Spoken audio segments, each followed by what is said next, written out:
अस्सलाम व्यूअर्स, बात कर रहे हैं हम जोड़ों के दर्द पे। इससे पहले हमने जोड़ों के दर्द पे बात की जिसमें हमने देखा कि यहाँ से हमारी गट से रिलेटेड इश्यूज जो हैं वो डायरेक्टली हमारे मसल्स या हमारे जोड़ों के दर्द की वजह बन सकते हैं। आज हम मजीद इस पर बात करेंगे। हम देखेंगे कि ऑटो इम्यून डिजीज किस तरह से जो आपके जोड़ों के दर्द है उनको बढ़ा सकती है या आपके जोड़ों में आपके मसल्स में दर्द की वजह बन सकती है।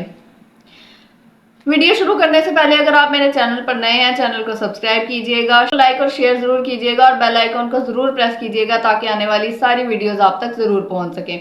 आइए शुरू करते हैं। आर्थराइटिस की हम बात करेंगे। आर्थराइटिस जो है वो एक ऑटो इम्यून डिजीज है। ऑटो इम्यून डिजीज के अंदर लीकी गट होती है आपके पास। लीकी गट में फॉरेन पार्टिकल्स जो है वो आपकी बॉडी के अंदर चले जाते हैं और फिर आपकी बॉडी इनका जो इम्यून सिस्टम है इन पर अटैक करता है और कुछ कम्प्लेक्सेस बनाता है। ये कम्प्लेक्सेस जो है वो बाद में आपकी हड्डियों में आपके जो छोटे से छोटे छोटे ज्वाइंट्स होते हैं उनके अंदर जाकर डिपॉजिट हो जाते हैं और फिर ये जो डिपॉजिट हुई हुई चीज़ है ये बाद में आपको पेन की वजह बनती है, आपको रेडनेस की वजह बनती है, आपको बहुत ज़्यादा इसमें तकलीफ होती है, सूजन हो जाती है, इन्फ्लेमेशन हो जाती है बॉडी के अंदर।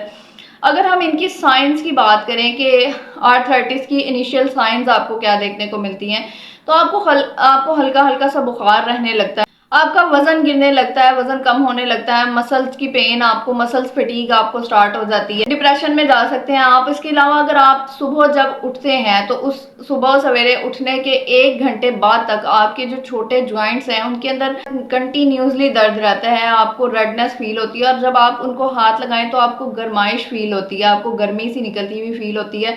तो आप बिल्कुल ये समझ सकते हैं कि आपको आर्थराइटिस का इशू है। अब आप अपनी इन सिम्टम से ये आइडिया कर सकते हैं। टेस्ट की अगर हम बात करें तो आप इसके लिए एक्सरे करवा सकते हैं। इसके लिए आप high sensitivity C reactive protein test आप इसके लिए करवा सकते हैं। नॉर्मल जो सी रिएक्टिव प्रोटीन टेस्ट है उसमें वो आप नहीं करवाएंगे, उसमें आपको रेमोटाइड आर्थराइटिस का इतना ज्यादा पता नहीं चलेगा। अगर आप high sensitivity C reactive protein test करवाएंगे तो इसके अंदर आपको क्लियरली पता चलेगा कि आपको रेमोटाइड आर्थराइटिस है या नहीं।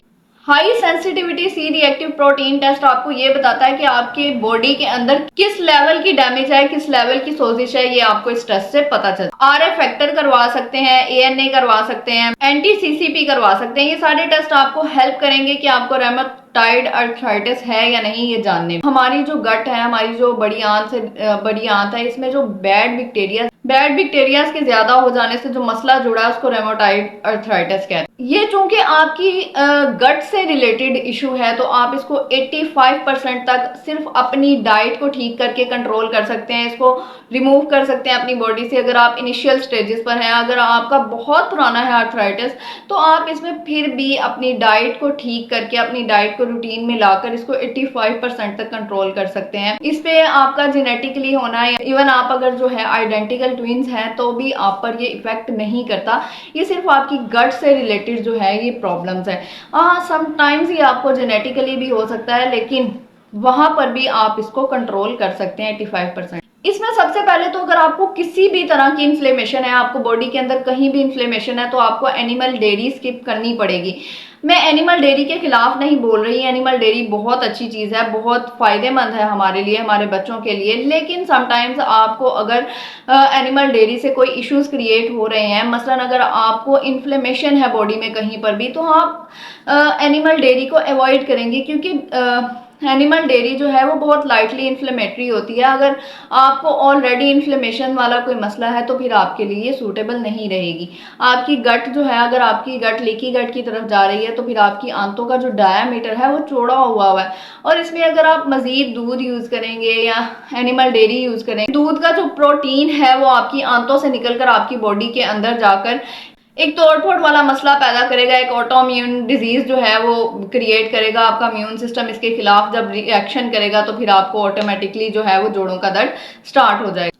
समटाइम्स लोग जैसे ही उनको जोड़ों का दर्द स्टार्ट होता है या उनको कोई भी उनके मसल्स में पेन स्टार्ट होती है तो वो दूध पीना ज्यादा कर देते हैं या दूध पीना स्टार्ट कर देते हैं।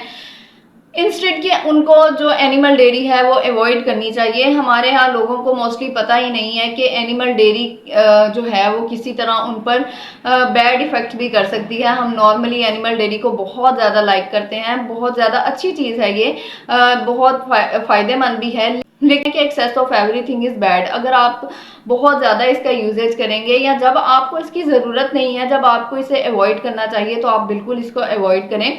इसके बरक्स आप प्लांट बेस्ड डेयरी ले सकते हैं, बादाम का दूध, नारियल का दूध इस्तेमाल कर सकते हैं। इसके अलावा आपको वीट इंटॉलरेंस नहीं है लेकिन आपको जोड़ों का दर्द हो रहा है, तो आप कुछ अरसे के लिए गंदम को भी अवॉइड कीजिए, चाहे आप वीट इंटॉलरेंस ना भी हो। आप इसकी जगह मकई का आटा यूज कर सकते हैं, या फिर और जो आपके पास मौजूद है आपके अनाज, उनका आप आटा बनाकर इस्तेमाल कर सकते हैं। बिल्कुल दुखी होने की जरूरत नहीं है कि आप अगर रोटी नहीं खाएंगे तो क्या खाएंगे, क्योंकि हमें रोटी बहुत ज्यादा पसंद है और रोटी के बगैर तो हमारा गुजारा नहीं होता। इसलिए आप रोटी किसी और आटे की भी बनाकर खा सकते हैं, जरूरी नहीं है कि आप उसमें गंदम ही इस्तेमाल करें। इसके अलावा जो चीज़ें आर्थराइटिस के पेशेंट्स यूज़ नहीं करेंगे, उसमें तली हुई चीज़ें हैं, जो आपकी बेक्ड आइटम्स होती हैं, आपकी जो बेकरी की आइटम्स होती हैं, वो आप यूज़ नहीं करेंगे। फिर आप यहाँ पर नाइट शेड्स इस्तेमाल नहीं करेंगे, इन्फ्लेमेटरी फूड्स इस्तेमाल नहीं करेंगे किसी भी किस्म का। और जो चीज़ें आप इस्तेमाल कर सकते हैं जो आपके लिए फ़ायदेमंद है, उनमें सबसे पहले लहसन है। आप लहसन का एक्सट्रैक्ट इस्तेमाल कर सकते हैं। इसके अलावा आप लहसन की चटनी इस्तेमाल कर सकते हैं, बहुत फ़ायदेमंद होगी आपके लिए। लहसुन और अदरक को मिक्स करें, इसकी जो बिल्कुल चटनी टाइप है वो बनाकर आप यूज़ करें, बहुत फ़ायदेमंद है आपके लिए।